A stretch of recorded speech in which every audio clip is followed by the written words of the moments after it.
Halo, Assalamualaikum. Perkenalkan, nama saya Wasfah Muziza Asfiantami dengan NIM 1810116066 dari Program Studi Pendidikan Ekonomi. Video ini dibuat untuk memenuhi tugas ujian akhir semester mata kuliah pembaharuan pembelajaran Universitas Pamulang dengan dosen pengampu Bapak Kusworo SPD MPD. Selamat menyimak. Saya akan membahas materi tentang permintaan dan penawaran, materi mata pelajaran ekonomi kelas 10. Sebelum lanjut ke pembahasan, saya akan memaparkan cakupan materi permintaan dan penawaran. Berikut yang pertama, pengertian permintaan dan penawaran. Yang kedua, hukum permintaan dan penawaran. Yang ketiga, faktor yang mempengaruhi permintaan dan penawaran. Yang keempat, fungsi permintaan dan penawaran. Dan yang kelima, kurva permintaan dan penawaran. Pengertian permintaan. Nah, apa sih permintaan itu? Permintaan adalah sejumlah barang yang dibeli atau diminta konsumen pada suatu harga dan waktu tertentu. Sedangkan pengertian penawaran, penawaran adalah jumlah barang atau jasa yang tersedia dan dapat dijual oleh penjual pada berbagai tingkat harga dan pada waktu tertentu. Hukum permintaan.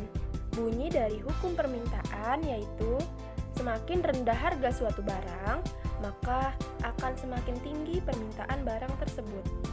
Sebaliknya, semakin tinggi harga suatu barang, maka akan semakin rendah permintaan barang tersebut. Selanjutnya, hukum penawaran. Bunyi dari hukum penawaran yaitu semakin tinggi harga, semakin banyak jumlah barang yang bersedia ditawarkan. Sebaliknya, semakin rendah tingkat harga, maka akan semakin sedikit jumlah barang yang bersedia untuk ditawarkan. Materi selanjutnya yaitu faktor yang mempengaruhi permintaan. Terdapat 4 faktor yang mempengaruhi permintaan. Yang pertama yaitu fluktuasi ekonomi.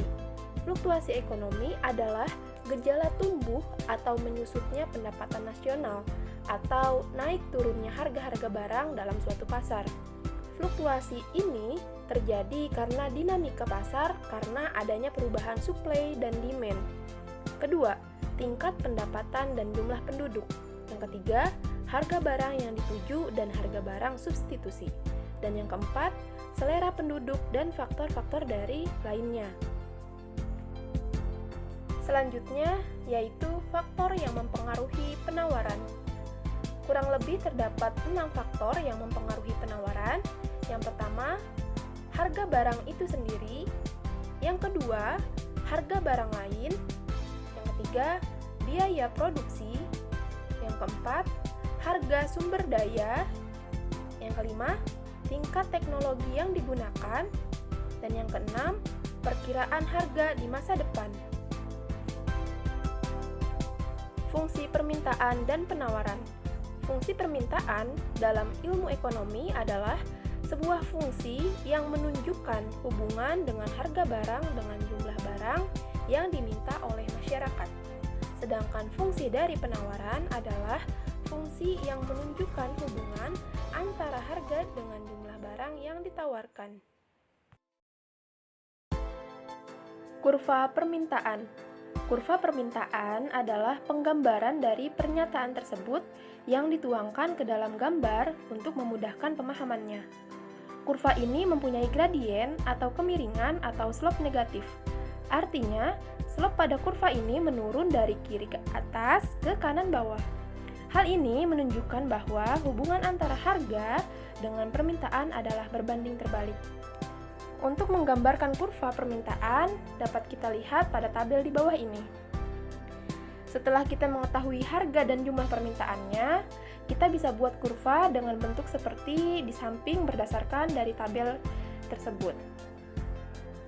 Sebagai contoh, dapat kita lihat pada kurva di bawah ini, pada saat harga bakso 20.000, jumlah bakso yang diminta adalah sebesar 120 mangkok.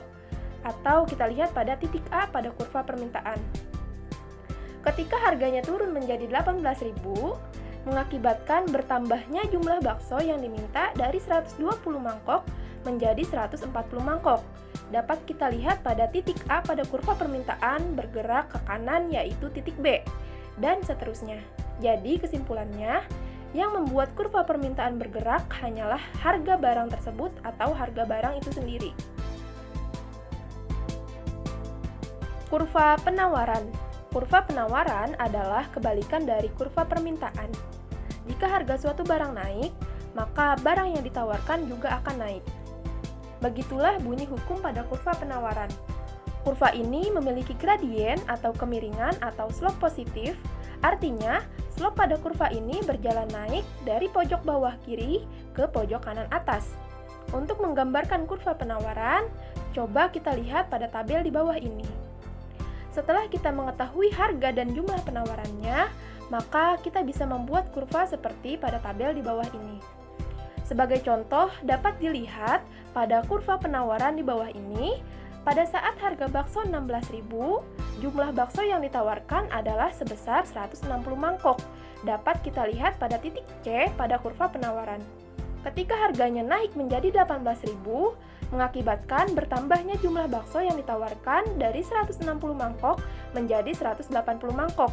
Dapat kita lihat pada titik C pada kurva permintaan bergerak ke kanan ke titik B, dan seterusnya.